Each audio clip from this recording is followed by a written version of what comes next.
Bismillahirrahmanirrahim. Assalamualaikum warahmatullahi wabarakatuh. Innal hamdalillah nahmaduhu wa nasta'inuhu wa nastaghfiruhu wa na'udzu billahi min syururi anfusina wa min sayyiati a'malina may yahdihillahu fala mudhillalah wa may yudlilhu fala hadiyalah. Asyhadu an la ilaha illallah wahdahu la syarikalah taqriran bihi wa tauhidan. Wa asyhadu anna Muhammadan abduhu wa rasuluhu amma ba'du. Allahumma la sahla illa ma ja'altahu sahla wa anta taj'alul hazna idza syi'ta sahla. Allahumma inna nas'aluka hubbaka wa hubba man ahabbaka wa hubba amalin yuqarribuna ila hubbika bi rahmatika ya arhamar rahimin. Allahumma shfina wa shfi maradal mu'minina wal mu'minat fa innaka anta syafi la shifaa illa shifauka shifaan la yughadiru saqaman wa la hawla wa la quwwata illa billahil aliyyil azim. Amin ya rabbal alamin. Alhamdulillahirabbil alamin. Mudah-mudahan liqa perjumpaan kita pada malam hari ini seluruhnya disertai dengan rahmat dan berkah Allah Subhanahu wa taala. Semoga seperti ini Allah kumpulkan kita di sini. Semoga seperti ini juga kelak Allah kumpulkan kita di surganya. Hari ini insya Allah kita akan membahas satu bahasan ataupun tema mengenai tentang istri si Nabi SAW yang telah berlalu. Telah kita pelajari beberapa nama. Ya, mungkin masih ingat sahabat-sahabat Majelis Ta'lim Ahli Surga semuanya. Hari ini yang akan kita bahas adalah seseorang ataupun insya Allah ada dua nama. Yang pertama, Masya Allah yang akan kita bahas sosok seseorang. Nanti kita rahasiakan dulu nama pertama, nama keduanya ya. Walaupun sudah tahu namanya, karena di judulnya sudah dikasih tahu ya. Yang pertama ada satu hal yang sangat luar biasa. Iya. Kenapa? Karena sosok istri Nabi yang sekarang kita akan bahas berkaitan dengan tiga Nabi langsung. Nabi Harun, lalu Nabi Musa, dan Nabi Muhammad SAW.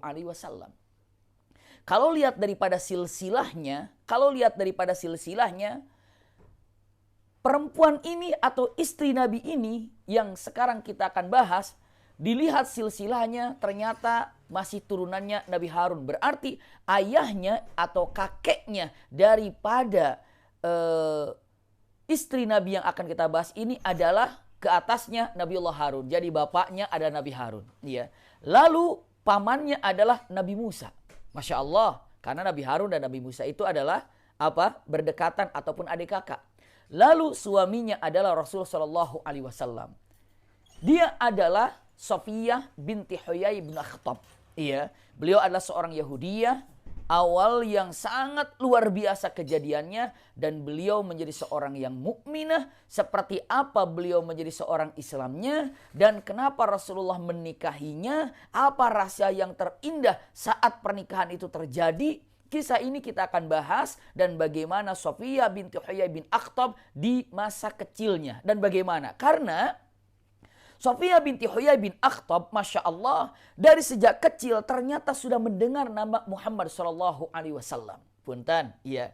Kalau dikatakan mungkin zaman dulu usia segitu tidak dikatakan kecil ya, sudah sangat dewasa ya. Tapi zaman sekarang mungkin dikatakan kecil namanya ya. Simak baik-baik kisah ini yang sangat luar biasa. Saya percepat untuk kisah mengetahui tentang Sofiyah binti Huyai bin Akhtab. Ketika Rasulullah SAW sampai ke kota Madinah, Sofiyah, istri Nabi yang nantinya akan menjadi istri Nabi atau Ummul Mukminin. Saat Rasulullah sampai ke kota Madinah, Sofiyah binti Huyai bin Akhtab pada waktu itu usianya 10 tahun. Berarti masih di atas usia Siti Aisyah. Hanya terpaut mungkin 2 tahunan kira-kira ya. Maka saat Rasulullah sampai ke kota Madinah, Sofiyah binti Huyai bin Akhtab saat itu usianya 10 tahun. Ya. Baru Rasulullah sampai dan orang-orang Yahudi saat kedatangan Rasulullah sungguh mereka itu sangat penasaran dengan keadaan Rasul SAW dengan situasi apakah dia itu Nabi atau bukan. Orang-orang Yahudi itu sangat menunggu kedatangan. Benarkah yang dikatakan Nabi itu adalah Nabi akhir zaman yang termaktub dalam Taurat atau dalam Injil? Kenapa? Karena orang-orang Yahudi, ini saya singkat dulu ya. Orang-orang Yahudi tinggal mereka ini di kota Madinah. Kenapa orang Yahudi pada waktu itu banyak tinggal di kota Madinah? Karena mereka melihat, membaca dalam Taurat kalau yang namanya Nabi akhir zaman itu akan berdomisili, akan bertempat tinggal di kota Madinah. Maksudnya tidak dikatakan Madinahnya, tapi Ardun Nakhlah. Maknanya adalah satu tempat yang mana penuh dengan kebun kurmanya, di antara dua wadi, dua lembah ataupun dua bukit yang sangat besar. Udwatul dunya wa udwatul quswa itu namanya. Maka mereka sudah membidik mengatakan ini adalah Yathrib. Maka orang-orang Yahudi pada ngumpul di situ. Sampai Yahudi itu ada 3 kabilah, ada Qainuqa, ada Nudair, ada Quraidah, tinggal semua di Yathrib ini. Zaman itu namanya. Kenapa? Berharap Nabi itu akan datang dari turunan mereka. Kata Nudair, mudah-mudahan dari kabilah kami Nabi itu akan tiba. Kata Quraidah, mudah-mudahan kami ini akan menurunkan Nabi. Kata Qainuqa, mudah-mudahan Nabi itu lahir daripada Banu Qainuqa. Mereka yakin, tahu persis Nabi itu akan hadir. Nabi itu akan datang. Tanda-tandanya seperti apa. Dan subhanallah, mereka ini selalu menunggu kedatangan Nabi. Di kota Madinah ada asli tinggal di sana kaum Aus dan Khazraj. Punten, untuk disimak baik-baik ya. Jadi orang Yahudi atau Yahudi ada 3 kabilah. Dari Yathrib ada 2 kabilah, Aus dan Khazraj. Aus dan Khazraj ini adalah punten orang yang tinggal di kota Madinah. Punten, Sementara Yahudi ini yang tinggal berada di sana 3 kabilah, kalau ada keributan bersama Aus atau bersama dengan Khazraj, Yahudi itu mengancam begini, awas ya, kalian Aus, Khazraj jangan macam-macam. Sebentar lagi akan datang Nabi. Kalau sudah datang Nabi, habislah kalian. Kalau datang Nabi, tuntaslah kalian. Itu ancaman dari orang-orang Yahudi. Kenapa? Karena orang Yahudi yakin Nabi itu akan tiba, Nabi itu akan datang. Ternyata sungguh mengecewakan buat mereka. Apa yang buat mereka kecewa? Ternyata Nabi itu bukan dari turunan Bani Israel. Itu yang membuat dia kecewanya. Ternyata Nabi itu bukan datang daripada turunan Nabi Bani Israel. Tapi Nabinya itu adalah datang dari kabilah Arab. Dari turunannya Nabi Ismail alaihissalam. Kan Nabi Ibrahim itu kan punya 2 ya. Ismail dan Ishak. Nah selama ini Ishak dari Nabi Ishak itu Nabi. Sampai akhirnya ke Nabi Isa alaihissalam. Nabi Isa alaihissalam diangkat oleh Allah subhanahu wa ta'ala. Mereka kelimpungan. Waduh, Nabi Isa tidak beristri dan tidak punya keturunan. Pasti akan kembalinya yang terdekat adalah Nabi siapa? Nabi Harun, Nabi Musa. Mereka akan menunggu Nabi itu datang dari Bani Israel. Ternyata Nabi datang dari kabilah Arab, Quraisy. Nah ini sebagai mukaddimahnya. Untuk tahu ya. Dan Safiyah binti Huyai bin Akhtab ini adalah dari salah satu kabilah Yahudi dari kabilah Nudair. Dari kabilah Nudair, iya. Dan pemimpin Yahudi baik itu dari kabilah Qainuqa ataupun Nudair ataupun Quraidah, punten, mereka itu sangat mengagumkan kepada Huyai bin Akhtab karena Huyai bin Akhtab ini adalah ahli di dalam Taurat, ahli di dalam bidang ilmu, punten, keagamaan, agama yang dipegang oleh mereka, yakni adalah menurut mereka berpegang teguh kepada ajarannya Nabi Musa alaihissalam. Nah ini dia nih, simak baik-baik ya. Maka Huyai bin Akhtab ini orang sudah sangat mengenal. Kalau sudah dikatakan Huyai bin Akhtab, itu ulamanya Yahudi. Kalau disebut Huyai bin Akhtab, dia sangat paham tentang Taurat. Begitu. Berikut dengan adiknya Abu Yasir. Abu Yasir itu juga adalah adiknya daripada Huyai bin Akhtab ataupun pamannya daripada Safiyah. Nah ini mendekat nih ya. Saat Rasulullah tiba ke kota Madinah, orang-orang Yahudi ini berpikir dengan mengatakan, apakah benar yang datang dari Mekah itu Nabi akhir zaman yang tertulis dalam Taurat? Maka datanglah siapa? Datanglah Huyai bin Akhtab dan Abu Yasir datang ke Quba. Jadi yang menyambut Rasulullah di Quba ketika mengatakan Tola'al badru alaina min saniyatil wada. Ketika datang Rasulullah SAW, orang mukmin gembira dengan kedatangan Rasulullah. Orang-orang Yahudi penasaran, benar nggak ini Nabi ya? Masa coba, saya yakin Nabi bukan ya? Nabi bukan ya? Coba, kan kami tahu banget persisnya bagaimana Nabi itu, seperti apa Nabi itu. Itulah yang terjadi kepada Huyai bin Akhtab dan Abu Yasir. Subhanallah. Saya lanjutkan. Iya. Maka Huyai bin Akhtab dan Abu Yasir memandang wajah Rasulullah SAW. menatap wajah Rasulullah, cara bicara, cara jalan, cara mengucapkan sesuatu, cara berperilaku. Kata Yasir, Abu Yasir dan kata Huyai bin Akhtab mengatakan, Huyai bin Akhtab terutama mengatakan, innahu nabi. Wallahi innahu la nabi. Demi Allah sesungguhnya itu adalah nabi. Dan saya lihat daripada tanda-tanda kenabiannya. Apakah saat itu Huyai bin Akhtab dan Abu Yasir ketika mengetahui itu Nabi langsung datang, langsung merenggutnya atau langsung memeluknya, mengatakan, selamat datang wahai Nabi yang kami tunggu-tunggu bertahun-tahun, selamat datang di kota Madinah. Apakah begitu mereka? Tidak. Mereka begitu Nabi, ini Nabi, waduh sayang Nabinya tidak datang dari Bani Israel ini. Pulang yuk. Ngajak pulang sama Abu Yasir. Dan ngajak pulang dengan beberapa pemuka-pemuka Yahudi. Dan mereka pulang. Tahu nggak Bunda? Subhanallah. Dan ayahanda mungkin banyak juga yang hadir dari ayahandanya. Ya, ayahanda Bunda, begitu mereka pulang dari Quba, mahmum. Subhanallah. Dalam keadaan sedih, dalam keadaan mahzun, sedih, dalam keadaan bingung. Kenapa? Bingungnya apa? Kenapa nabinya bukan dari Bani Israel ya? Bayangkan. Kenapa? Dia berharap nabi itu datang dari kabilahnya atau dari Bani Israel.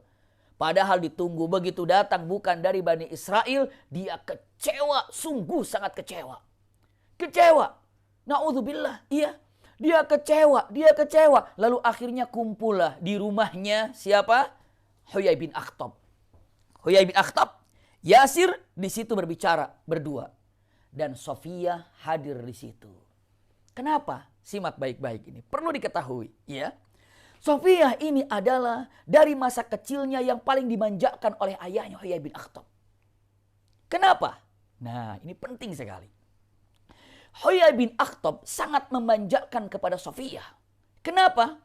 Karena Huyai bin Akhtab melihat daripada tanda-tanda Sofiyah sangat-sangat dekat sekali kalau seandainya dia pantas untuk menjadi seorang istri Nabi. Masya Allah. Bagaimana gitu ya? Yang namanya seorang Huyai saking cerdasnya, saking pinternya mengetahuinya tentang Taurat. Tahu tentang tanda-tanda kenabian, tanda Nabi seperti apa, tanda Rasul seperti apa. Sampai Huyai bin Akhtab mengetahui keindahan dan keluarbiasaan yang namanya Sofiyah. Dengan mengatakan, ini Sofiyah, ini sejak kecilnya nampak pantasnya untuk menjadi istri Nabi. Tanda-tanda istri Nabi itu ada di Sofiyah. Itu Huyai bin Akhtab mengetahui itu. Subhanallah. Lalu apa yang terjadi? Kalau datang Huyai bin Akhtab memeluk Sofiyah, mengecupnya, Masya Allah, rindunya, cintanya siapa? Huyai bin Akhtab kepada Sofiyah. Tapi hari itu, kebingungan, kesedihan, tidak sanggup lagi tersenyum kepada Sofiyah. Jadi biasanya kalau Sofiyah datang mengatakan, ayah, atau bagaimana? Iya, Sofiyah, ayah, ataupun bagaimana, udah panggil ayah. Ataupun dengan mengatakan ayat. Tapi apa sambutan daripada Huyai bin Akhtab? Hanya senyum sedikit. Duduk. Kata Sofiyah, ada apa ini? Nggak seperti biasanya ayahku sedih seperti itu. Bingung seperti itu, ada apa? Maka penasaran. Sampai Sofiyah dengan mengatakan, saya tidak bisa tinggal diam. Saya penasaran apa yang akan diucapkan oleh ayahku dan pamanku. Iya. Apa yang dikatakan oleh ayahku dan pamanku. Subhanallah. Punten. Begitu dalam keadaan mengedap-ngedap dan mendengar Sofiyah di usia 10 tahun. Ulangi lagi. Di usia 10 tahun, Abu Yasir bertanya. Ya Huyai, ahuwa huwa wallahi ahuwa huwa. Ya Huyai, demi Allah apakah dia Nabi yang ada dalam Taurat? Lalu Huyai mengatakan, wallahi innahu huwa. Demi Allah saya yakin itu adalah Nabi. Bertanya lagi, ahuwa huwa, apakah dia benar dia? Jawabannya adalah, na'am innahu huwa. Subhanallah, benar dia adalah Nabi muta'akidun. Aku yakin dia itu Nabi. Subhanallah. Huyai bin Akhtab mengatakan, aku yakin dia itu Nabi. Aku yakin dia itu Nabi. Maka saat itu, apa yang dikatakan oleh Yasir? Yasir dengan mengatakan kata-kata pertanyaan yang sangat luar biasa.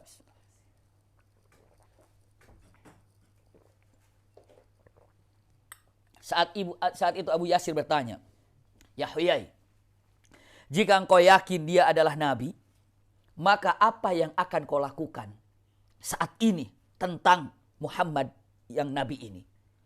Apa kata Huyai bin Akhtab? Mengatakan, azamtu ala mu'adawatihi abadaddar. Astaghfirullahaladzim. Karena aku yakin dia itu adalah Nabi, tapi sangat disayangkan karena dia bukan daripada Bani Israel, maka aku akan bersumpah untuk menjadi musuhnya selama-lamanya. Na'udzubillah. Itu Huyai bin Akhtab. Aku akan menjadi musuh utamanya selama-lamanya. Aku akan menjadi musuh yang paling bengis untuknya. Kenapa? Bukankah kamu yakin dia Nabi? Iya. Tapi kenapa engkau memusuhinya? Karena dia bukan dari Bani Israel. Itulah hak kebencian, iri yang terjadi kepada siapa? Kepada Huyai bin Akhtab. Dan punten, yang namanya Sofiyah binti Huyai bin Akhtab, Sofiyah sudah mendengar perkataan itu. Kalau ayahnya tahu kalau Muhammad Rasulullah itu Nabi. Abu Yasir pamannya juga mengetahui kalau itu adalah Nabi. Tapi dengan matan azamtu ala mu'adawatihi abadaddar. Aku akan berniat untuk melawan selama-lamanya. Seusia nyawaku, aku akan menjadi musuhnya. Astagfirullahaladzim. Aku akan menjadi musuh yang abadi untuknya. Coba bisa dibayangkan bagaimana Huyai bin Akhtab ini. Saya lanjut. Punten. Iya. Maka saat itu Huyai bin Akhtab, lihat, ya, Huyai bin Akhtab tahu dia Nabi, tapi harus menjadi musuhnya. Kenapa? Karena bukan dari Bani Israel. Melihat dari anaknya ini Sofiyah. Sofiyah ini punya tanda-tanda istri daripada istri Nabi. Bagaimana caranya? Maka punten, terlebih lagi Sofiyah tiba-tiba dari malam tidak lama kedatangan Rasulullah, Sofiyah bilang kepada ayahnya, "Ayah, semalam saya mimpi ya." Mimpi apa? Mimpi ada bulan purnama jatuh ke pangkuanku. Kaget Huyai bin Akhtab. Kenapa? Huyai bin Akhtab tahu ma fassara al-qamaru wasyams illa bin Nabi Rasul sallallahu alaihi wasallam. Itu kata-kata dalam Taurat. Tidak ada orang yang bermimpi dalam mimpinya di zaman Rasul itu ada bulan ataupun ada matahari kecuali ditafsirkan itu adalah Nabi. Kaget Huyai. Dengan waduh bahaya ini. Jangan sampai anakku menjadi istrinya Nabi. Maka di usia kira-kira menjelang 11 tahun dinikahkan Sofiyah binti Huyai bin Akhtab dengan Salam ibn Mushkim. Iya, dengan Salam ibn Mushkim. Benar, dinikahkan dengan Salam ibn Mushkim. Orang Yahudi juga. Salam ibn Mushkim ini adalah orang yang sangat-sangat kagum sama Huyai bin Akhtab. Maka dia menikah dengan Sofiyah atas dasar kegagumannya kepada ayahnya Sofiyah, Huyai bin Akhtab. Ini dia ya, kadang-kadang kan ngelihat ada orang menikahi seseorang, tidak melihat dianya, tidak melihat yang jadi pengantin, tapi lihat tuh ayahnya, lihat ibunya. Mungkin bisa begitu, melihat keturunannya. Nah, Salam ibn Mushkim mencintai Sofiyah itu karena melihat ayahnya seorang yang sangat berpengaruh di Yahudi. Maka menikahlah di usia Sofiyah kira-kira menjelang 11 tahun. Jadi saat itu bukan satu hal yang aneh anak 11 tahun menikah. Ya, 9 tahun menikah itu biasa. Ya, biasa. Jadi kalau ada yang mengatakan ucapannya aneh, masa Rasulullah bercampur dengan Siti Aisyah usianya 9 tahun. Saat itu hal yang lumrah, hal yang biasa. Saya pernah sampaikan di pertemuan yang lalu, mudah-mudahan masih ingat, ketika tentang Sayyidah Aisyah radhiyallahu anha seperti apa yang pernah disampaikan. Iya, Aisyah radhiyallahu anha seperti apa. Namun saya sampaikan di usia 11 tahun menikahlah dengan Salam ibn Mushkim. Punten, iya. Maka saat itu saya ingin sampaikan bahwa yang namanya Sofiyah itu sudah ada di dalam hatinya penasaran ingin jumpa dengan Rasulullah itu. Tapi ya sudah, diam saja. Kapan? Yang ada kesempatan. Seorang wanita yang terhormat tidak bisa keluar seenaknya. Seorang wanita yang terhormat tidak bisa untuk pergi kemana-mana bebas. Walaupun saat itu namanya adalah punten ya, jahiliyah kah atau apakah. Tapi wanita-wanita terhormat itu banyak saat itu. Seperti Sofiyah. Tidak sembarang untuk keluar, tidak sembarang pergi ke sana kemari. Kenapa? Menjaga dirinya. Kenapa? Kehormatannya itu sangat dijaga oleh dirinya. Apalagi putri daripada seorang pimpinan, Huyai bin Akhtab. Masya Allah. Iya. Selanjutnya saya sampaikan, usikum wa iyaya nafsi bitaqwallah. Iya. Kenapa yang namanya Huyai bin Akhtab segera menikahkan Sofiyah dengan Salam ibn Mushkim? untuk menjauhkan Sofiyah daripada Rasulullah. Untuk menjadikan Sofiyah tidak menjadi istri Nabi. Astagfirullahaladzim. Coba bisa dibayangkan bagaimana Huyai bin Akhtab ini gitu ya. Orang yang tahu itu Nabi tapi malah tidak beriman. Malah sengaja untuk menjadi apa? Musuhnya. Iya. Padahal kalau ada iman bahagianya. Malah dia akan jadi mertuanya. Malah dia ini akan menjadi beriman. Membantu Rasulullah. Ya begitulah yang namanya hidayah dari Allah subhanahu wa ta'ala. Maka syukurlah kepada Allah kalau kita diberikan hidayah oleh Allah subhanahu wa ta'ala. Syukur. Kita tidak jumpa dengan Rasulullah tapi kita beriman pada Allah dan Rasulnya. Ya, kita ini tidak berjumpa dengan Rasul tapi cinta kita tidak diragukan kepada Allah dan Rasulnya. Tidak berjumpa dengan Rasul tapi cinta kita pada Rasulullah. Iya. Bahkan buktinya kita mempelajari istri-istri Nabi karena kita mencintai Rasul sallallahu alaihi wasallam. Siapa yang mencintai Nabi, maka mencintai juga siapa yang dicintai oleh Nabi Muhammad sallallahu alaihi wasallam. Saya lanjutkan. Masya Allah, iya. Di tahun kelima Hijriah, punten, iya. Sebelum saya sampaikan lebih jauh, saya akan sampaikan dulu untuk bunda, ayahanda saat Rasulullah tiba ke kota Madinah, maka Rasulullah sangat terkenal dengan piagam Madinah. Ini dulu ya, perjanjian antara orang mukminin yang tinggal di kota Madinah bersama orang-orang Yahudi, perjanjian. Orang Yahudi itu tahu kalau Muhammad itu adalah Nabi. Tahu, yakin. Makanya ketika diajak perjanjian oleh Rasulullah, ayo kita bikin perjanjian. Inti dari perjanjian ini cukup banyak bunda. Ia lihat dalam sirah Nabawiyah. Namun ada satu perjanjian atau dua perjanjian yang luar biasa. Musuh kami, musuh kalian. Musuh kalian, musuh kami. Karena kita berada di mana? Dalam satu lokasi yang sama. Misalnya kan di NKRI ini. Di NKRI ini kan Muslim ada, yang tidak Islam juga ada. Begitu kan? Nah, ketika Indonesia diserang misalnya, dijajah, apakah yang harus berjuang itu berkewajiban yang Muslim saja? Semua TNI akan bergerak. Semua yang mengakui warga negara Indonesia akan maju ke depan tanpa melihat agama. Kenapa? Karena untuk memperjuangkan NKRI. Sama. Musuh Madinah adalah musuh semua. Siapapun yang tinggal di kota Madinah, berarti apa? Harus membela kota Madinah. Mau Muslim, mau Yahudi, menjaga. Jadi menjaga kesatuan, kebersamaan dari yang ada di kota Madinah.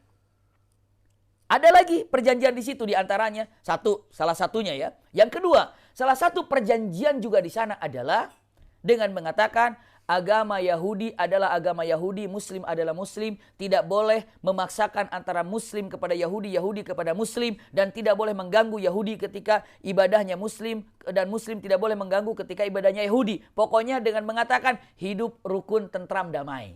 Itulah yang terjadi. Dan ini perdamaian yang ada. Dan Sofiyah saat itu sangat senang sekali. Kata Sofiyah ya, ketika aku mendengar ada yang namanya yang namanya mu'ahadah, atau mu'ahadah itu adalah perjanjian damai antara Rasulullah dengan orang-orang Yahudi, saya sangat senang sekali, gembira sekali. Kenapa? Karena ini akan membuat perdamaian yang sangat nyaman dan tentram. Tapi apa yang terjadi? Usikum wa iyaya nafsi bitaqwallah. Saya sampaikan usikum wa iyaya nafsi bitaqwallah ya. Yang terjadi pada waktu itu, simpan baik-baik untuk kita semuanya, setelah perang Badar, ya. Maka yang pertama kali mengkhianati perjanjian Rasulullah dari bangsa Yahudi itu adalah Qainuqa. Saya tidak perpanjang apa masalahnya, namun Qainuqa akhirnya Rasulullah usir dari kota Madinah. Kenapa? Karena dia telah melanggar perjanjian Rasulullah SAW. Maka Rasulullah mengusir Qainuqa, satu kabilah Qainuqa pergi, diusir ke Khaybar. Itulah yang terjadi. Pergilah ke Khaybar, Banu Qainuqa. Subhanallah, tidak lama daripada Banu Qainuqa, subhanallah, ya, setelah Banu Qainuqa terusir karena melakukan kesalahan, tidak menepati perjanjian, tidak lama berikutnya dari Banu Nudair melakukan masalah. Kenapa? Ingin membunuh Rasulullah SAW. Itu pun tidak saya sampaikan seperti apa kejadiannya. Namun yang jelas Rasulullah ingin dibunuh oleh Banu Nudair. Bani Nudair. Saat itu Rasulullah ingin musyawarah, untuk singkatnya, masalahnya cukup panjang, namun Rasulullah ingin musyawarah dengan Bani Nudair. Begitu Rasulullah bersama dengan Abu Bakar, bersama dengan Umar bin Khattab, duduk untuk musyawarah. Tiba-tiba di kabilah Bani Nudair, tiba-tiba Huyai bin Akhtab mengatakan, siapa ada orang yang bisa naik ke atas lalu menjatuhkan batu yang sangat besar sehingga kena kepada kepalanya Muhammad. Maka satu orang naik ke atas ngendap-ngendap dengan membawa batu. Padahal ceritanya lagi undangan musyawarah. Tapi apa yang terjadi? Allah subhanahu wa ta'ala kasih info kepada Jibril. Jibril kasih tahu kalau Bani Nudair ini tidak benar dengan apa yang dilakukannya. Maka suruh Rasulullah pulang. Lalu apa? Siapkan pasukan untuk menyerang Nudair. Subhanallah. Kenapa? Karena mereka ingin membunuh Rasulullah. Maka saat itu Rasulullah tanpa pamit. Jadi kalau kita lagi musyawarah misalnya kan, mau pergi keluar saja kita pamit. Punten mau keluar dulu atau punten bagaimana. Ini enggak. Rasulullah, Abu Bakar dan Umar saja radhiyallahu anhuma, Rasulullah melihat, mereka berdua melihat Rasulullah berdiri. Setelah Rasulullah berdiri, Rasulullah pergi. Dan tidak ada yang menyangka satupun kalau Rasulullah itu pergi itu mau kemana. Mungkin mau sebentar keluar balik lagi. Atau mungkin mau ngapain keluar lagi. Ternyata Rasulullah nggak balik lagi. Langsung cabut. Kemana? Ke Madinah. Dan Abu Bakar dan Umar bin Khattab duduk. Ini kenapa Rasulullah nggak datang-datang ya? Kemana ya? Kata orang-orang Nudair mengatakan, mana Muhammad kok nggak datang? Mana Muhammad kok nggak datang? Kata Abu Bakar, pasti ada sesuatu. Tunggu sebentar ya, aku akan cari Rasulullah. Begitu Abu Bakar sampai kota Madinah, kaget karena pasukan sudah disiapkan oleh Rasulullah. Abu Bakar bertanya, ya Rasulullah, kenapa kau siapkan pasukan? Demi Allah, saat aku duduk tadi, mereka sudah mempunyai rencana buruk ingin menjatuhkan batu di atas kepalaku. Dan Allah memberitahu kepadaku untuk segera balik, maka aku tidak izin kepadamu. Karena kalau aku izin ada curiga apa-apa, maka kau keluar dan aku siapkan pasukan. Disampaikan kepada Nudair, dan Bani Nudair ini malah menantangnya dan siap untuk berperang. Namun Allah tanamkan ke hati mereka ketakutan dan akhirnya mereka menyerah. Saat mereka menyerah, Rasulullah Shallallahu Alaihi Wasallam saat mereka menyerah, Rasulullah pun sama mengusir Bani Nudair dari Madinah dan mereka pergi kemana? Mereka pergi ke Khaybar. Iya. Dan disitulah Safiyah pun ikut bersama dengan suaminya kemana? Ke Khaybar. Siapa? Salam ibnu Mushkim. Berangkatlah ke Khaybar. Tinggallah di Khaybar. Nah, sekarang Safiyah tinggal di Khaybar. Iya, bersama suaminya Salam ibnu Mushkim. Bersama ayahnya Huyai bin Akhtab. Tinggal di Khaybar. Tapi mereka orang-orang Khaybar, berarti ada dua tuh, Qainuqa dan Nudair di Khaybar.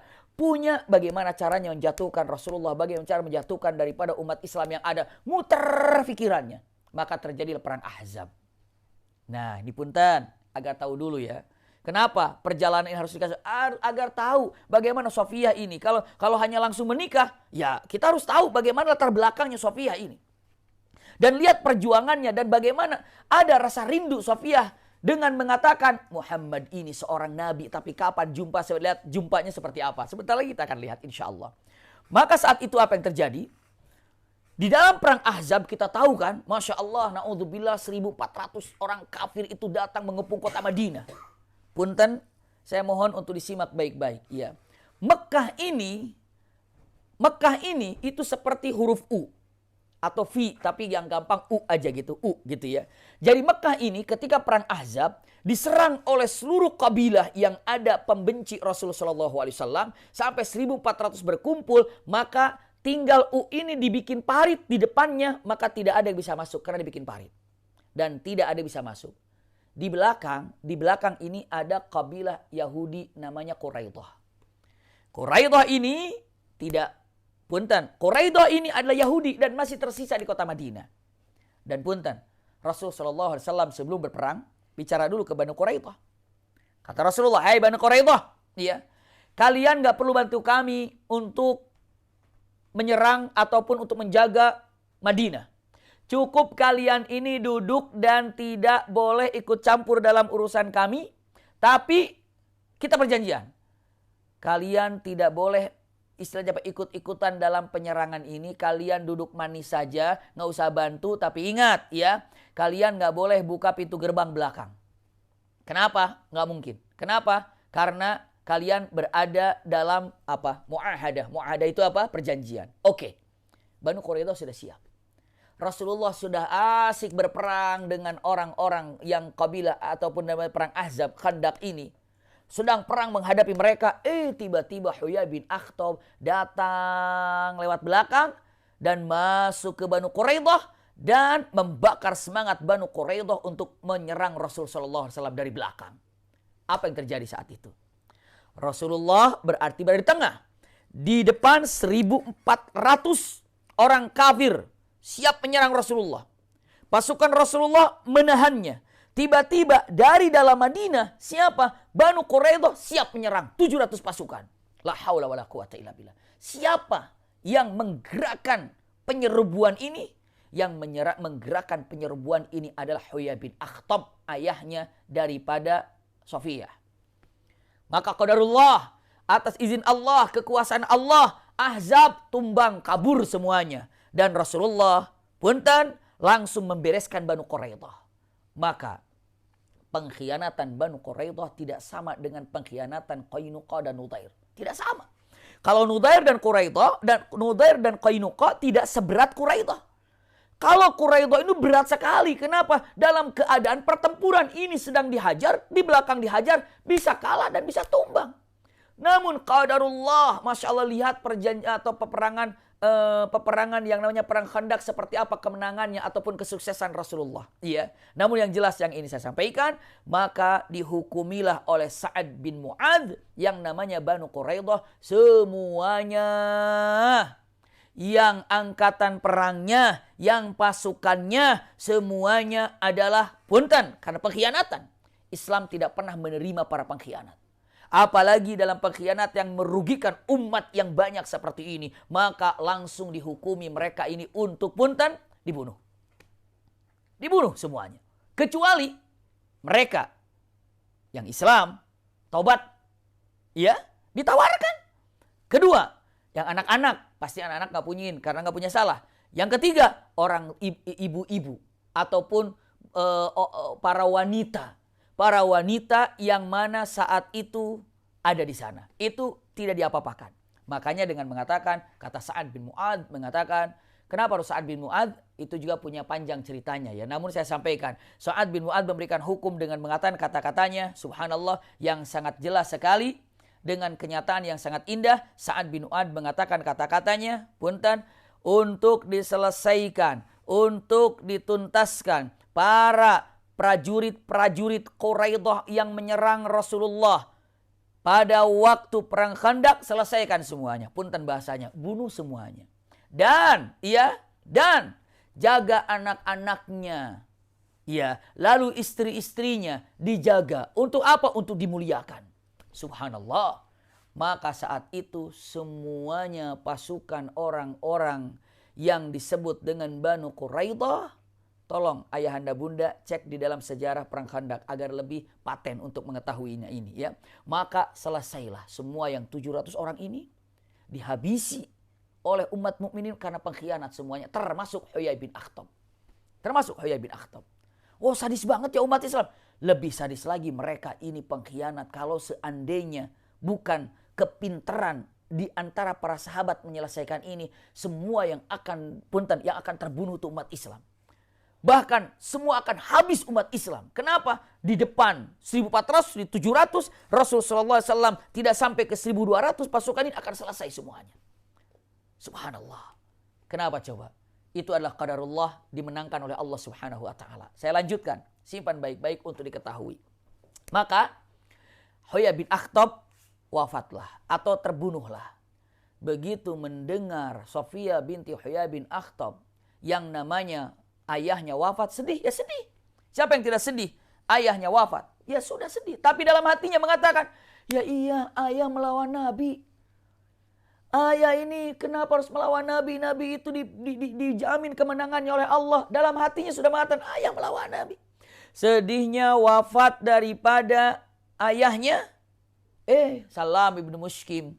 Sudah tidak ada rasa hormat lagi. Kenapa? Aku menikahi dengan Safiyah ini karena melihat ayahnya sekarang tidak, saya akan ceraikan. Subhanallah.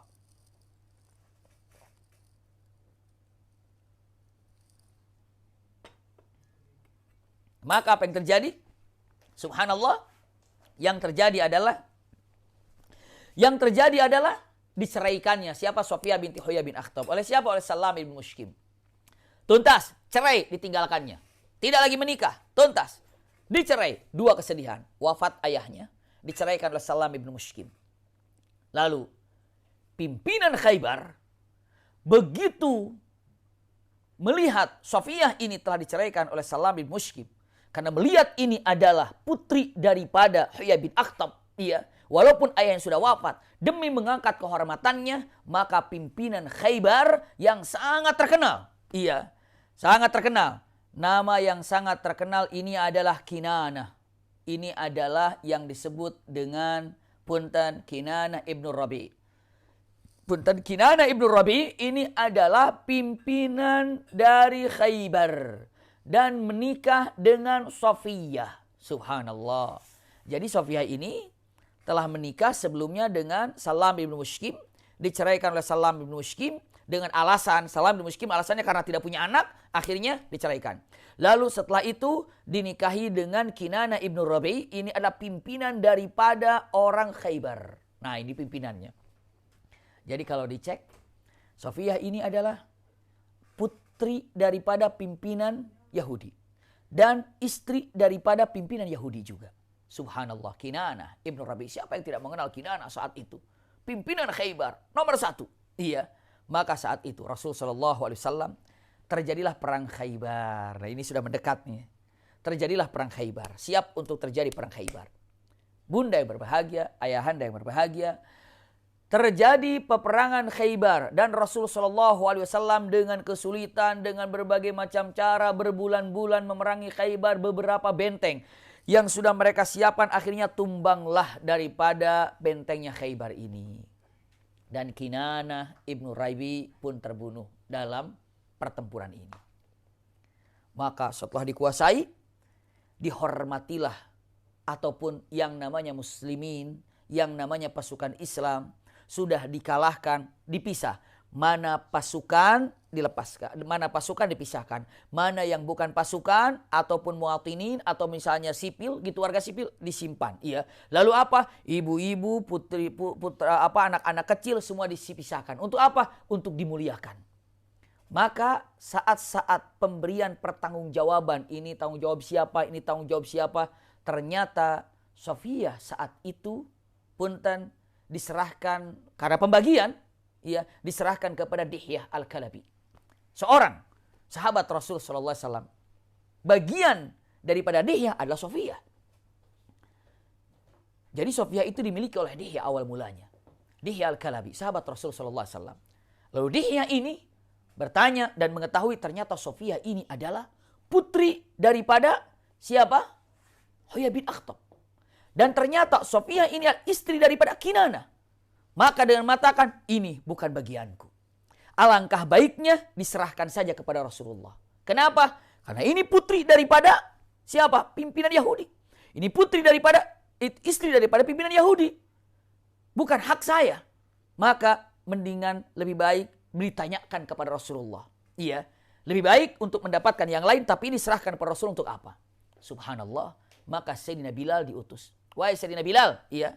Tolong bawa yang namanya Sofiyah ini ya ke hadapan Rasulullah dengan para wanita yang lainnya dan anak-anak yang lainnya untuk dibawa, distorkan kepada Rasulullah, khususnya kepada Sofiyah harus diapakan. Nah, ini sebentar lagi Sofiyah akan jumpa dengan Rasulullah SAW. Maka dibawa oleh Sayyidina Bilal, dan Sayyidina Bilal berjalan membawa para wanita orang-orang Yahudi itu berjalan yang penting cepat sampai ke tujuan. Tanpa melihat di situ tuh ada jenazah, di situ ada yang terbunuh, di situ ada yang patah, yang robek lehernya, karena yang namanya perang gitu kan. Begitu lewat semua punten jenazah-jenazah orang Yahudi yang mati dalam peperangan itu, darah bercucuran, ada yang robek badannya, robek wajahnya semuanya. Para wanita-wanita Yahudi teriak-teriak gitu, aduh teriak-teriak gitu ya. Cuma Sofiyah yang tidak teriak-teriak. Sofiyah hanya melihat, dan akhirnya karena teriakan-teriakan wanita Yahudi itu sambil menangis melihat jenazah yang bergelimpangan jalan, Rasulullah datang. Rasul datang dan menyatakan kepada Sayyidina Bilal dengan ucapan kalimatnya yang sangat luar biasa. Apa? Anaza'ta qalbuka, anaza'ta rahmatu fi qalbika ya Bilal? Iya, hai Bilal. Apakah rasa kasihan dan cinta yang ada dalam hatimu sudah tidak ada? Maksudnya apa ya Rasulullah? Kenapa engkau bawa para wanita di tempat para korban begini? Mereka tidak kuat untuk melihatnya. Iya, maaf ya Rasulullah, karena saya ini ingin lebih cepat untuk mengantarkan para wanita mengamankan dari tempat yang ada ke tempat yang lain. Maaf kata Rasulullah SAW. Ya udah cepat dibawa. Dan saat itulah sedang berjalan Safiyah melihat Rasulullah dan Safiyah mengatakan Assalamu alayka ya Rasulullah. Subhanallah. Jumpa pertama Safiyah langsung mengatakan Assalamu alayka ya Rasulullah. Rasulullah kaget. Siapa ini Bilal? Ini Safiyah binti Huyai bin Akhtab. Dan ini adalah istri daripada Kinana ibn Rabi yang barusan saja hari ini telah mati terbunuh. Lalu Rasulullah melihat kepada Safiyah. Iya. Kata Rasulullah mengatakan, Inna abaki asyaddu ya aduan liya Safiyah.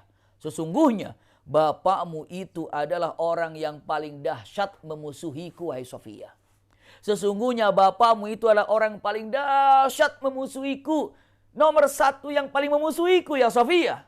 Apa kata-kata Safiyah? Dengan kata-kata yang sangat luar biasa. Ya Rasulullah. Lihat kata-katanya. Udah Rasulullah. Ya Rasulullah. Kata Safiyah. Ya. Alaysa fi kitabillah. Bukankah dalam firman Allah subhanahu wa ta'ala. Wala taziru waziratu wizra ukhra. Orang yang punya salah tidak bisa ditangguhkannya kesalahan kepada orang lain. Itu kan firman Allah Subhanahu wa taala, "Wala taziru waziratu wizra ukhra." Itu kecerdasan Safiyah. Seakan-akan mengatakan, ayahku adalah kesalahan ayahku. Aku tidak menanggung kesalahan ayahku. Kesalahan ayahku adalah kesalahan ayahku. Aku adalah aku. Kagum Rasulullah mendengar daripada jawaban Safiyah ini. Waduh, ini orang cerdas. Ini wanita luar biasa. Subhanallah. Maka Rasulullah mengatakan, ya Safiyah, iya. Ikhtari, pilih olehmu. Iya. Dengan mengatakan, intas taslami uhafiduki. Jika engkau Islam, maka aku akan jadikan engkau sebagai pendampingku. Tapi jika engkau tetap berada dalam keadaan Yahudi, aku akan tetap membebaskanmu. Subhanallah. Lalu apa kata Safiyah mengatakan, ya Rasulullah, tad'uni ilal Islam.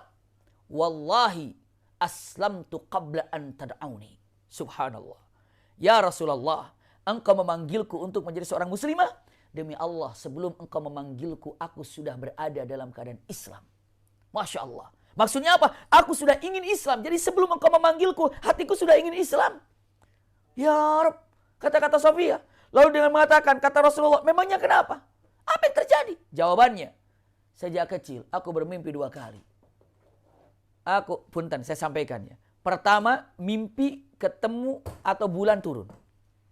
Dan beliau mengatakan, dan baru saja beberapa minggu yang lalu sebelum engkau tiba ke Khaybar, aku pun bermimpi yang sama. Mimpi ada bulan ada di pangkuanku, dan saat aku bermimpi ada bulan di pangkuanku, aku ini merasa tenang dan merasa nyaman. Apa kira-kira yang terjadi? Maka saat itu aku tanya kepada suamiku Kinana dengan perkataan, wahai suamiku Kinana, aku bermimpi ada bulan jatuh ke pangkuanku. Lalu aku ditampar sampai beberapa kali tamparan oleh suamiku Kinana, dan dia mengatakan, atatamannaina ala mulki Yathrib. Sampai ditampar, kamu berharap untuk menjadi istri daripada rajanya Yathrib? Kamu berharap untuk menjadi istri Nabi? Nggak mungkin, sambil ditampar. Apa kata Safiyah? Demi Allah, tamparan itu tidak terasa sakit dan tidak menyakitkan bagiku. Kenapa? Karena ketenanganku sudah ada dalam jiwa ini. Masya Allah. Malah aku jadi bahagia. Kenapa? Dan aku tunggu, benarkah mimpiku itu yang ditafsirkan oleh ayahku dan suamiku itu kenyataan? Itulah. Maka sebelum engkau kumanggil, dalam hatiku sudah ada rasa keinginan untuk beriman pada Allah dan Rasulnya. Subhanallah. Maka Rasulullah SAW mengatakan, aku akan menjadi suamimu dan menjagamu jika engkau muslimah. Tapi jika engkau tidak muslimah, aku tetap akan membebaskanmu. Lalu memilih mata aku jadi muslimah. Masya Allah. Iya. Lalu sampai diselesaikan masa iddahnya, disimpan di situ oleh Ummu Salamah, diserahkan kepada Ummu Salamah dan disimpan bersama Ummu Salamah. Nanti kita akan habis ini kita menceritakan tentang Ummu Salamah insya Allah. Iya, insya Allah waktunya cukup. Mudah-mudahan. Lalu disampaikan dengan Ummu Salamah, disimpan bersama Ummu Salamah. Setelah masa iddah tuntas, masa iddah selesai, barulah Rasulullah menikah dengan siapa? Yang namanya punten Safiyah binti Huyai ibnu Akhtab. Inilah kenapa ataupun kisah bagaimana Rasulullah menikah dengan Safiyah. Saya lanjutkan beberapa hal kejadian dengan Safiyah. Usikum wa iyaya nafsi bitaqwallah, ya. Rasul sallallahu alaihi wasallam sampai ke kota Madinah berdua, dan begitu bersama Rasulullah dengan Safiyah, orang-orang pada bertanya, waduh bahaya ini. Kenapa? Takut sekali. Kenapa? Jangan-jangan ini, punten bahasanya, ini anak Yahudi ini membunuh Rasulullah dalam keadaan Rasulullah lengah ini. Takut sekali nih. Semua pada berbicara, takut apa yang terjadi pada Rasulullah. Dan Safiyah dengan mengatakan, ya Rasulullah, sebaiknya punten atau maaf saya tidak terlalu berdekatan denganmu. Kenapa? Karena saya takut orang berbicara tentang anak Yahudi berdekatan dengan Rasulullah. Mereka sungguh sangat mencintaimu dan takut terhadap diriku. Subhanallah, kecerdasan Safiyah. Sudah mengatakan kata-kata itu. Takut apa yang terjadi. Rasulullah tersenyum dan menghargai pendapat Safiyah. Dan memang orang-orang, para sahabat demikian. Satu waktu malam bersama Rasulullah dan Safiyah bersama Rasulullah SAW. Tiba-tiba Abu Ayyub Al-Ansari menjaga di depan daripada tendanya Rasulullah SAW. Menjaganya. Pagi-pagi Rasulullah keluar. Abu Ayyub tidak tidur dengan pedangnya dan jaganya. Sikapnya. Wa ma laka ya Abu Ayyub. Apa yang terjadi kepadamu Abu Ayyub? Tidak tidur? Jawab mengatakan, aku tidak tidur ya Rasul. Kenapa? Khasyitu ala nafsika ala bintil Yahudiyah. Aku takut terhadap dirimu, terhadap wanita Yahudi ini berada bersamamu. Punten ya. Lalu mengatakan kata Rasulullah SAW, dinasihatinya. Agar tenang hatinya. Disampaikan oleh Rasulullah SAW. Dan akhirnya faham Abu Ayyub Al-Ansari. Lalu Rasulullah berdoa dengan doanya, Allahumma hafidh Abu Ayyub Al-Ansari kama hafidhali al-layla. Ya Allah, tolong jaga Abu Ayyub Al-Ansari jangan sampai tersentuh dengan api neraka seperti hanya dia telah menjagaku malam ini. Masya Allah. Itu doanya daripada Abu Ayyub Al-Ansari atau doanya Rasulullah untuk Abu Ayyub Al-Ansari. Maka saat itu berangkatlah berjalan. Dan berada dalam dalam perjalanan Rasulullah bersama Safiyah binti Huyai bin Akhtab sampailah ke kota Madinah. Saya percepat untuk mengatakan kata-kata ini, menyampaikannya. Ada beberapa yang terjadi kepada Safiyah binti Huyai bin Akhtab. Ya, di antaranya yang sangat populer ini adalah Rasul SAW mendapatinya Safiyah sedang menangis. Safiyah sedang menangis. Rasul bertanya, kenapa engkau menangis wahai Safiyah? Safiyah mengatakan kata-katanya, aku sakit hati ya Rasulullah. Kenapa? Oleh istri-istrimu. Kenapa? Istri-istrimu mengatakan, ya bintil Yahudi. Hei anak putri Yahudi. Hei anak putri Yahudi. Gitu kan. Maka aku tidak bisa jawab apa-apa. Kalau sudah dibilang anak Yahudi. Memang aku anak Yahudi. Tapi kayaknya gak enak banget. Dibilang anak Yahudi, anak Yahudi, anak Yahudi gitu.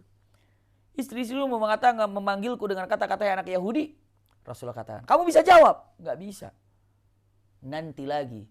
Kalau mereka mengatakan anak Yahudi, kamu jawab. Apa jawabnya? Kalimatnya. Kamu katakan, hei kalian semuanya. Iya. Siapa di antara kalian yang seperti aku? Ayahku Nabi Harun. Pamanku Nabi Musa. Dan istriku Nabi Muhammad Rasulullah. Siapa di antara kalian yang ayahnya Nabi? Siapa di antara kalian yang pamannya Nabi? Subhanallah. Maka saatlah ya binti Yahudi. Lalu punten dijawab oleh siapa? Oleh Safiyah mengatakan, siapa di antara kalian yang seperti aku anak Yahudi ini? Iya, maksudnya demikian ya. Ayahku adalah Harun. Subhanallah. Lalu apa lagi? Pamanku adalah Musa. Lalu suamiku adalah Muhammad Rasulullah. Siapa?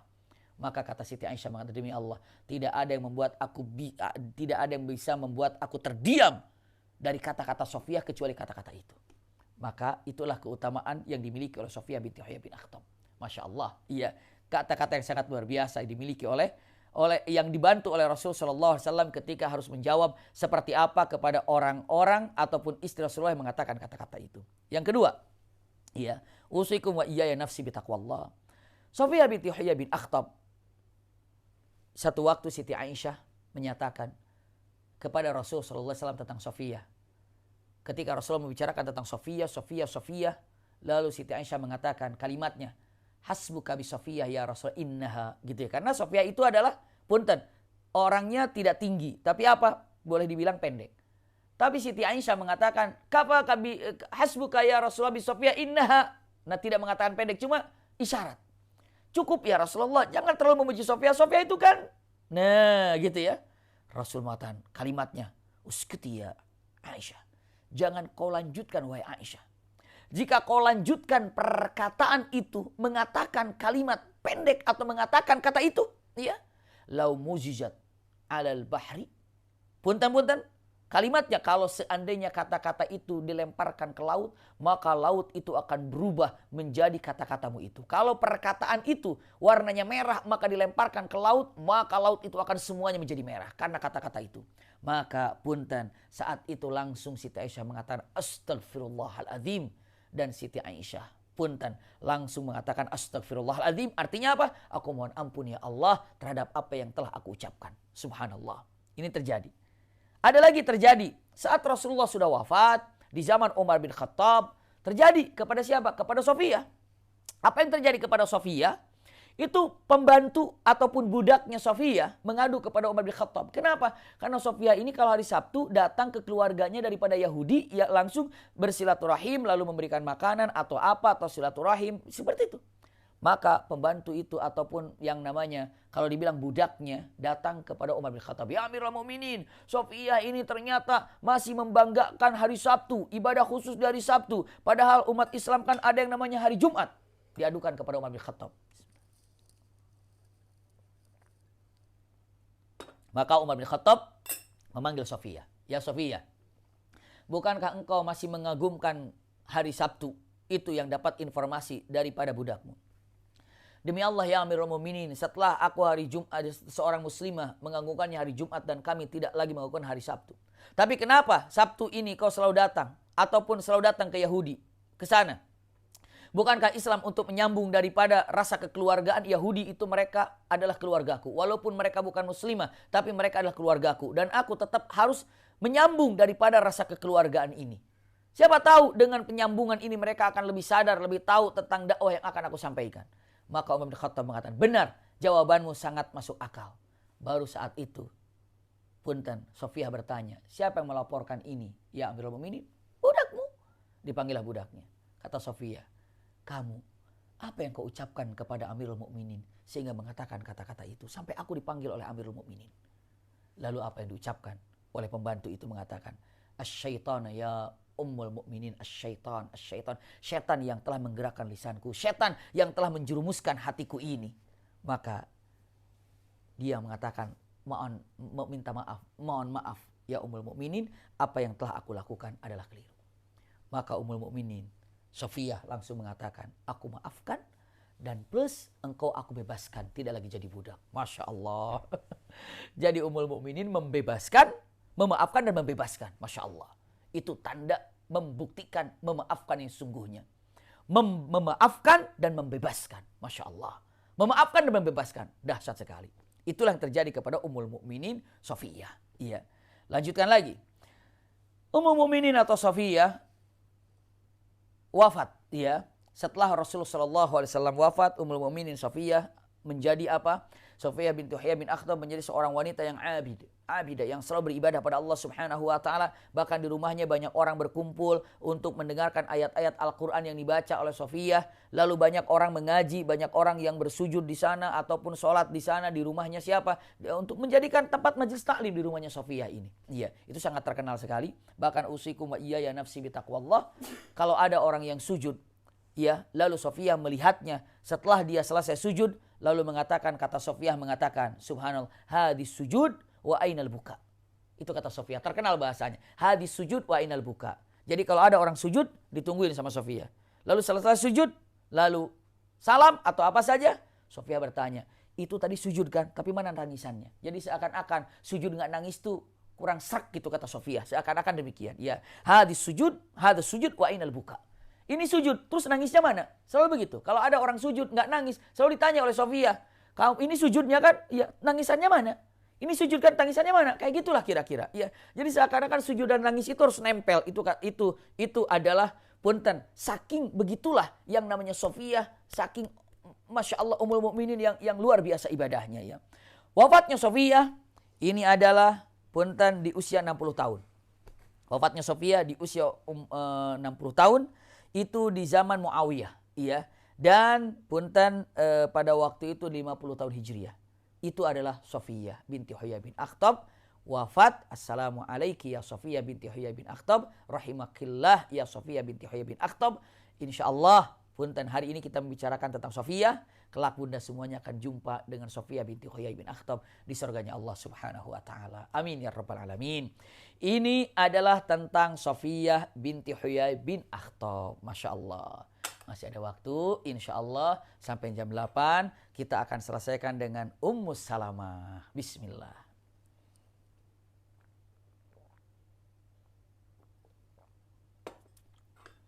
Alhamdulillah.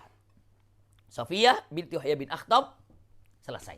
Insya Allah. Dengan keterbatasan bahasa, keterbatasan ilmu yang kami miliki, namun tanpa mengurangi rasa cinta kita kepada Ummul Mukminin, saya sudah sampaikan tentang Sofiyah binti Huyai bin Akhtab. Selanjutnya, kita akan membicarakan tentang Ummu Salamah. Masya Allah. Waduh, ini sebentarnya belum bisa move on daripada siapa? Sofiyah binti Huyai bin Akhtab. Ya. Sekarang kita lihat perjalanan daripada Ummu Salamah. Bismillah. Ummu Salamah namanya ini adalah Hindun bintu Abi Umayyah. Ini adalah nama aslinya Hindun. Namanya Ummu Salamah. Kenapa? Karena dia punya anak Salamah. Iya, anak laki-laki namanya Salamah. Beliau ini hijrah pertama kali ke Habasyah bersama suaminya Abdullah bin Abdul Asad. Berangkat ke Habasyah. Abdullah bin Abdul Asad punten. Berangkat ke Habasyah. Tapi sampai di Habasyah, ya, mendengar kalau orang yang di kota Mekah ini isunya sudah Islam semuanya. Maka kembali lagi ke mana?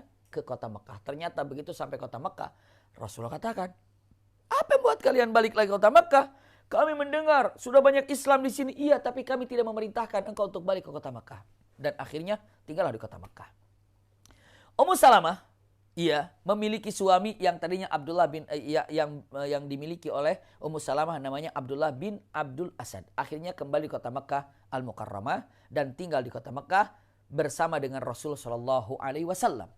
Subhanallah. Selanjutnya, yang terjadi pada waktu itu Rasul sallallahu alaihi wasallam diperintahkan untuk hijrah ke kota Madinah. Maka hijrahlah ke kota Madinah untuk dipercepat, ya. Lalu Sofiyah Ummu Salamah ini mengendap-endap bersama suaminya untuk berangkat ke kota Madinah. Untuk apa? Untuk hijrah. Dengan anaknya Salamah. Anak laki-laki Salamah berjalan bertiga untuk berangkat menuju kota Madinah. Sedang berangkat ke kota Madinah, Ummu Salamah ini keturunan daripada Bani Makhzum. Begitu mengendap-endap ingin berangkat ke kota Madinah pelan-pelan, tiba-tiba tertangkap oleh Bani Makhzum. Ditanya dengan mengatakan, ya Abdullah, hei suaminya Ummu Salamah, ya suami Hindun, ya zaujah Hindun, kamu mau kemana? Jawaban, kami mau ke Madinah untuk hijrah, meninggalkan kota Mekah, untuk menyelamatkan syiar Islam yang ada di sana. Lalu kata Bani Makhzum mengatakan, yakni daripada kabilah istrinya, anta li nafsika wa bi nafsika. Kalian yang pergi jangan pernah ajak-ajak daripada istrimu, karena istrimu itu ada dari kabilah kami. Maka jika engkau mau hijrah, hijrahlah sendiri, saya pergi. Jangan bawa istrimu dan jangan bawa anakmu, karena istrimu itu adalah punya kabilah kami. Maka dipisahkan antara dia dengan istri dan putranya.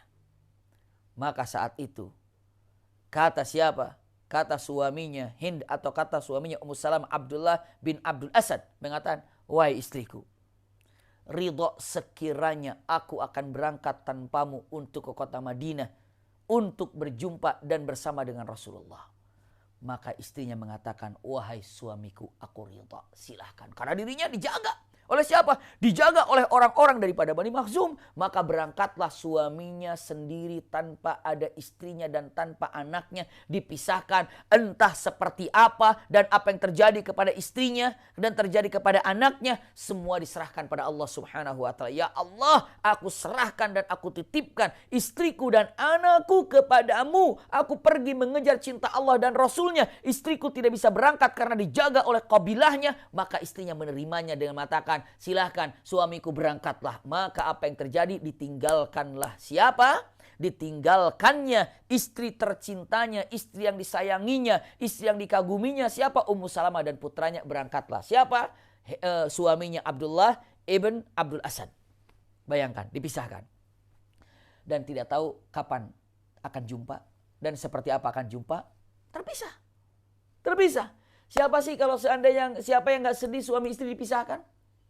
Dan suaminya dipisahkan dengan istri dan nggak tahu seperti apa yang akan menjaga istrinya, siapa yang menjaga anaknya nggak tahu, tapi titipan sama Allah Subhanahu wa taala. Allahu khairun hafidh, Allah yang maha menjaga lebih sempurna. Kita menjaga istri, tapi Allah lebih indah menjaga istri kita. Kita menjaga suami, tapi Allah lebih indah menjaga suami kita. Ya Allah khairun hafidh, Allah yang maha menjaga lebih baik lagi. Usikum wa iyaya nafsi bitaqwallah. Maka apa yang terjadi? Ternyata Bani Makhzum ini bukan hanya sekedar memisahkan istri dari suaminya, tapi apa? Anaknya pun dipisahkan. Salamah dipisahkan daripada Hindun. Ibu dipisahkan dari anaknya. Kenapa? Alasannya adalah takut nanti anaknya dibawa kabur, maka dipisahkan. La haula wala quwata illa billah. Ujian berat bagi Hind ataupun Ummu Salamah. Dipisahkan dengan suaminya. Lalu dipisahkan dengan putranya. Ya Rab, terpisah. Jauh terpisah. Lalu apa yang terjadi? Dalam keadaan terpisah itu, nangis terus-terusan nangis. Dan terus matanya selalu mengarah ke kota Madinah. Kapan saya ke kota Madinah jumpa dengan suamiku? Tapi anakku juga berpisah. Kapan aku jumpa dengan anakku? Dan kapan aku jumpa dengan suamiku? Bayangkan 1 tahun tidak jumpa dengan suami dan 1 tahun tidak jumpa dengan anak. Ya Rab, ya Rab. Dipisahkan. Sampai akhirnya lebih daripada 1 tahun. Ada yang tidak kita ketahui namanya dari kabilah Makhzum ini. Orang yang tersentuh hatinya. Mereka bilang mengatakan, ya Bani Makhzum, hai kalian semuanya, tega sama seorang wanita yang dipisahkan oleh kalian bersama anaknya, juga dipisahkan dengan suaminya. Ruginya apa buat kalian? Untungnya apa buat kalian? Untungnya apa buat kalian memisahkan dia dengan suaminya? Yang pasti kasihan dia terpisah dengan suaminya. Untungnya apa buat kalian memisahkan dia dengan anaknya? Apa untungnya? Udahlah, kasihkan ke anaknya kepada dia dan suruh dia pergi ke Madinah. Itu dia. Allah bukakan beberapa hati orang pemuka-pemuka Bani Makhzum untuk berpikir demikian. Raqqa qalbu, hatinya tersentuh melihat tangisan seorang wanita yang rindu kepada suaminya, yang rindu kepada anaknya. Akhirnya anaknya diserahkan. Nih anakmu. Dan ini silakan kamu berangkat ke kota Madinah. Subhanallah. Lihat. Jika Allah bukakan jalan untuk seperti itu, iya, maka saat itu Ummu Salamah siap-siap menunggu kafilah yang akan datang untuk berangkat ke kota Madinah. 1 hari nggak ada, 2 hari nggak ada, akhirnya punten Ummu Salamah berpikir dengan mengatakan, ya Allah, saya kalau menunggu kafilah yang berangkat ke Madinah nggak tahu kapan akan datangnya. Karena itu saya takut, saya nunggu. Mereka berubah pikiran dan saya ditangkap lagi dan dipisahkan lagi dengan anak. Maka sebelum mereka berubah pikiran, saya harus berangkat meninggalkan Mekah untuk berangkat ke kota Madinah. Masya Allah. Ini adalah siapa? Ummu Salamah. Maka berangkatlah dengan membawa anak kecil. Berangkat menuju kota Madinah sampai di Tan'im. Masya Allah. Sampai beli Tan'im. Karena dari Mekah menuju Tan'im. Ketika mau ke Mekah, Tan'im ini sekarang ada masjidnya Siti Aisyah. Iya. Siti Aisyah, ada masjid Siti Aisyah. Bunda, mudah-mudahan siapapun yang hadir melalui aplikasi Zoom ini bisa cepat segera untuk datang ke kota Mekah dan Madinah kembali. Yang belum, ya, yang sudah juga berangkat lagi ke kota Mekah dan ke kota Madinah lagi. Amin ya rabbal alamin. Pokoknya siapapun yang hadir melalui Zoom ini, semoga Allah berikan kemudahan untuk bisa berangkat ke tanah suci Mekah Madinah. Amin ya rabbal alamin. Amin ya rabbal alamin. Akhirnya apa yang terjadi? Ya Rab, sampailah di mana? Di Tan'im. Setibanya di Tan'im, nyampe di Tan'im, tiba di Tan'im, ya.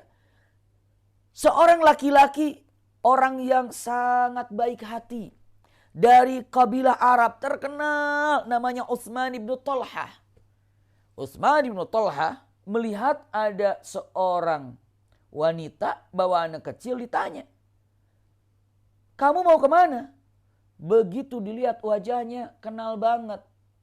Kalau dia itu adalah punten putri daripada seseorang Umayyah. Umayyah itu saat itu orang yang sangat terkenal baik. Jadi bapaknya Hindu ini adalah orang yang baik, tapi sudah meninggal. Iya.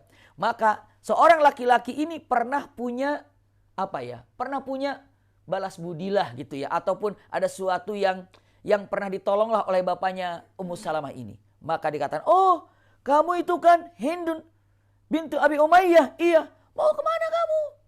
Aku mau ke Madinah. Ke Madinah? Sama siapa? Nggak ada orang. Saya hanya dan anakku dan ditemani oleh Allah Subhanahu wa taala. Lalu mengatakan, ya Rabb. Iya.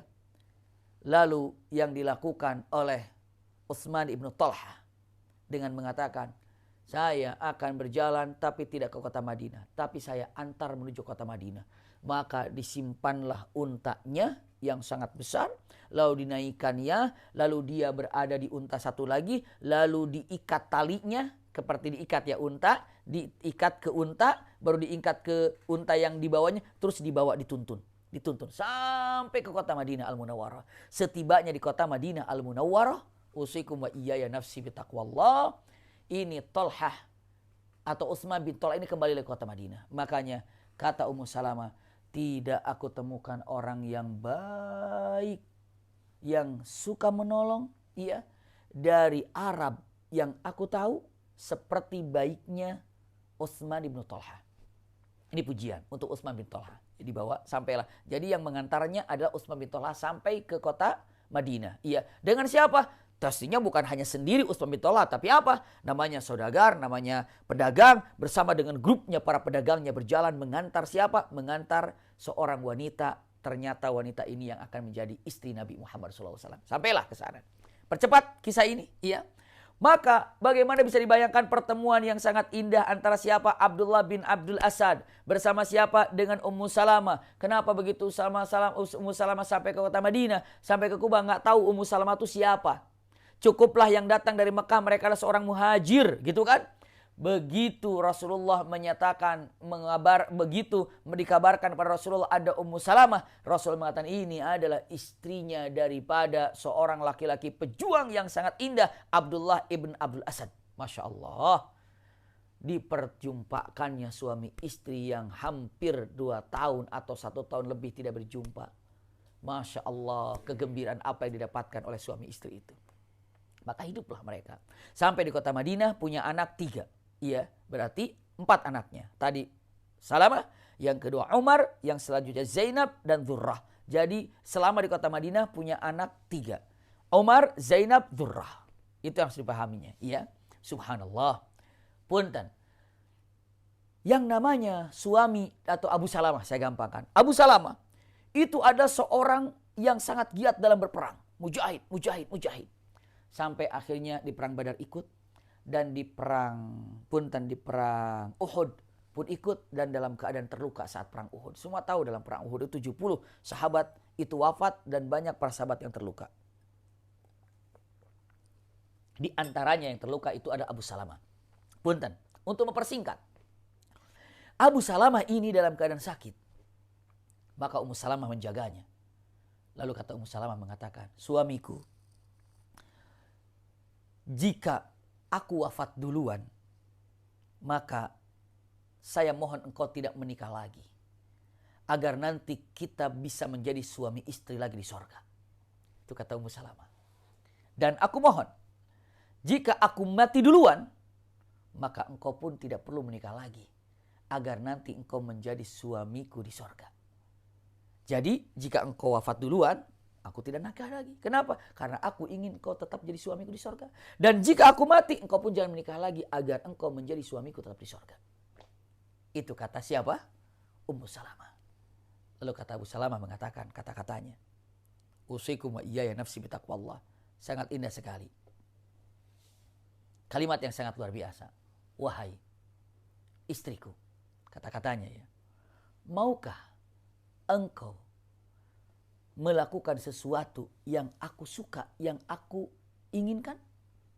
Kata istrinya, ya aku akan melakukan apa yang kau inginkan. Jika aku wafat, maka engkau menikahlah dengan seseorang yang aku doakan saat ini. Ya Allah, jika aku wafat, nikahkanlah, jadikanlah suami penggantiku untuk istriku yang sangat menyayanginya, yang tidak melukainya, yang tidak menyakitinya, yang tidak membuat dia sedih. Subhanallah. Dan itulah yang aku inginkan. Maukah kau punten melakukan hal ini? Maka istrinya terdiam. Karena sakit dalam keadaan terluka. Lalu saat itu dengan mengatakan kata-katanya, tapi begitu besar musibah jika engkau wafat, wahai suamiku. Lalu suaminya mengatakan, ingat doa.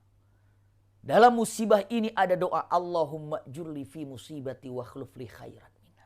Ya Allah, berikanlah pahala daripada musibah yang didapatkannya dan gantilah sesuatu yang jadi musibah itu dengan yang jauh lebih baik.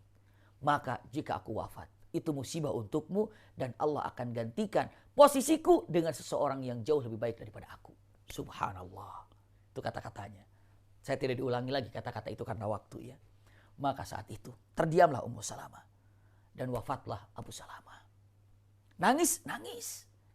Tapi teringat dengan mengatakan doanya, ya Allah, jika aku wafat, aku mohon, doanya kan, jadikanlah seseorang mendampingi istriku atau Ummu Salamah, seorang yang lebih baik daripada aku, tidak menyakitinya, tidak membuat dia sedih, ia selalu menjaganya. Dan kematianku adalah musibah, maka gantilah musibah ini lebih baik daripada apa yang sesungguhnya. Maksudnya apa? Kematianku musibah, tadi dibilang, maka engkau akan mendapatkan gantiku lebih baik daripada aku. Jika engkau ikhlas jika engkau ikhlas melepaskan kepergianku dengan wafatku ini. Allahu Akbar. Maka tidak lama Ummu Salamah berpikir, aku telah ditinggal oleh suamiku, aku ikhlas. Tapi perkataannya, siapa yang akan menggantikan seorang laki-laki yang lebih baik daripada Abu Salamah? Tidak lama datang Umar bin Khattab. Setelah masa indah datang Umar bin Khattab untuk meminangnya. Kata Ummu Salamah, ya aku tahu Umar lebih baik daripada Abu Salamah. Tapi aku ingin mengharap yang jauh lebih baik. Tidak lama datang siapa? Abu Bakar As-Siddiq. Ya aku tahu Abu Bakar As-Siddiq ini adalah lebih baik daripada Abu Salamah. Tapi aku ingin lebih baik lagi untuk aku dapatkan. Ternyata datang Rasulullah SAW. Masya Allah, setelah kesulitan yang didapati oleh Ummu Salamah di kota Mekah dengan perjuangannya segala macamnya, ditinggal wafat oleh suaminya, ikhlas menerimanya. Allahumma jurli fi musibati wa khluf li khairan minha. Datang seorang nabi, yakni Muhammad SAW mengatakan, aku meminangmu. Lalu kaget Ummu Salamah. Ternyata benar doanya disampaikan oleh suaminya. Lalu dengan mengatakan, ya Rasulullah, siapa yang bisa menolak tentang keinginanmu? Dan siapa yang tidak bahagia ketika dipinang olehmu ya Rasulullah? Tapi aku ada 3 keberatan. 3 keberatan. Ya. Yang itu yang membuat aku tidak sanggup untuk menerimamu. 3 hal ini. Apa kata Rasulullah? 1. Aku ini punten tidak sabaran orangnya. Mungkin emosian. Iya, aku itu susah. Saya takut marah, takut emosi. Kalau saya ini marah, tapinya nanti engkau marah, berarti Allah marah. Itu yang agak saya takut. Ya, itu yang saya takutkan. Yang kedua, usiaku sudah mulai sepuh ya Rasulullah. Usiaku sudah mulai sepuh. Ya. Dan bagaimana aku akan berkhidmat kepadamu? Yang ketiga, anak-anakku ada 4. Dan bagaimana aku membesarkan anak ini sementara engkau juga akan sibuk dalam dakwahmu. Dan aku harus konsentrasi membesarkan anak. Dan bagaimana tentang anakku ini ya Rasulullah? Rasulullah mengatakan, ya Ummu Salamah.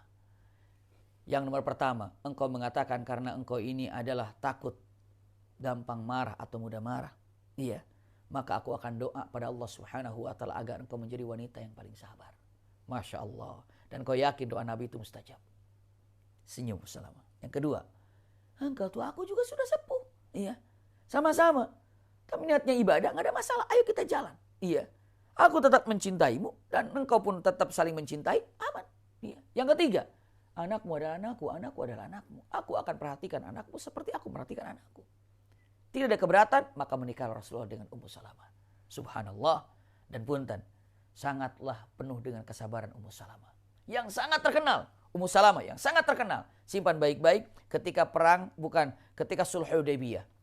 Jadi umat muslimin muslimat, tolong nanti ayahanda bunda cek ketika sulh Hudaybiyah itu apa. Mau umroh, tiba-tiba dijegal oleh orang-orang kafir dan akhirnya terjadi kesepakatan untuk perjanjian. Di antara perjanjiannya, hari ini orang-orang muslimin kembali ke kota Madinah dan tahun depan boleh untuk umroh. Padahal udah perjalanan 450 kilo perjalanan punten. 450 kilo atau 400 kilo lebih dari kota Madinah menuju ke Mekah, hampir sampai kota Mekah ternyata ditutup.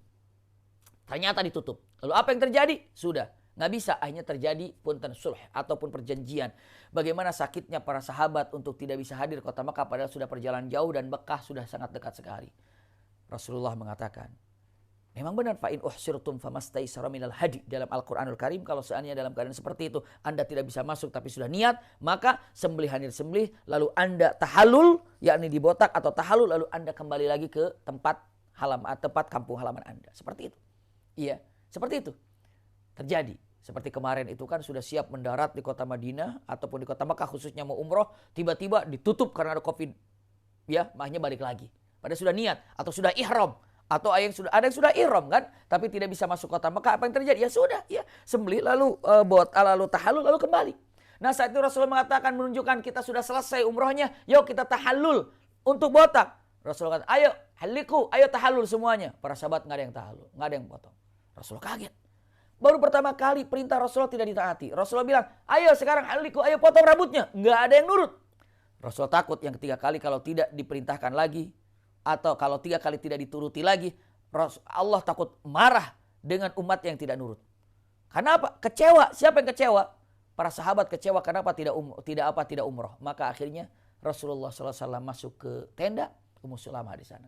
Kenapa Rasulullah? Saya melihat engkau sedih. Aku sedih. Kenapa? Baru kali ini aku tidak ditaati oleh sahabat. Aku suruh mereka untuk botak, untuk potong rambut, mereka tidak ada yang mau. Ya Rasulullah, mereka pasti kecewa. 400 kilo perjalanan sehingga tidak bisa kota Mekah, padahal Mekah sudah dekat. Iya, tapi aku sudah merintahkan. Begini, engkau tidak perlu merintahkan lagi. Cukup engkau botak saja. Setelah itu engkau jalan di depan mereka dan mereka akan melihat engkau telah botak, pasti mereka akan mengikutimu. Cerdasnya Sofia, cerdasnya Ummu Salamah. Maka saat itu Ummu Salamah menghabiskan kepala Rasul atau rambut Rasulullah SAW. Setelah rambutnya bersih, baru Rasulullah berjalan dengan senyum mengatakan, belum pada botak nih, belum pada tahallul nih. Mereka, oh iya Rasulullah udah pada tahallul nih, baru pada tahallul semuanya. Masya Allah, ini kecerdasan daripada Ummu Salamah. Ya, singkat sebagai kata-katanya. Punten, ya. Subhanallah, ternyata Rasulullah itu sangat menerima daripada ide seorang istri ataupun wanita. Jadi kalau mau tahu Rasulullah itu tidak menerima ide daripada istrinya, siapa bilang? Rasul menerima ide daripada istrinya. Masya Allah, lihat dalam hadis Rasulullah SAW, syawirhunna wa la tukhalifuhunna. Coba Anda musyawarah dengannya dan apabila baik niatnya ataupun baik idenya, jangan engkau hindari, ya, tetapi laksanakan. Itu adalah ide yang sangat baik. Subhanallah. Punten, saya lanjutkan.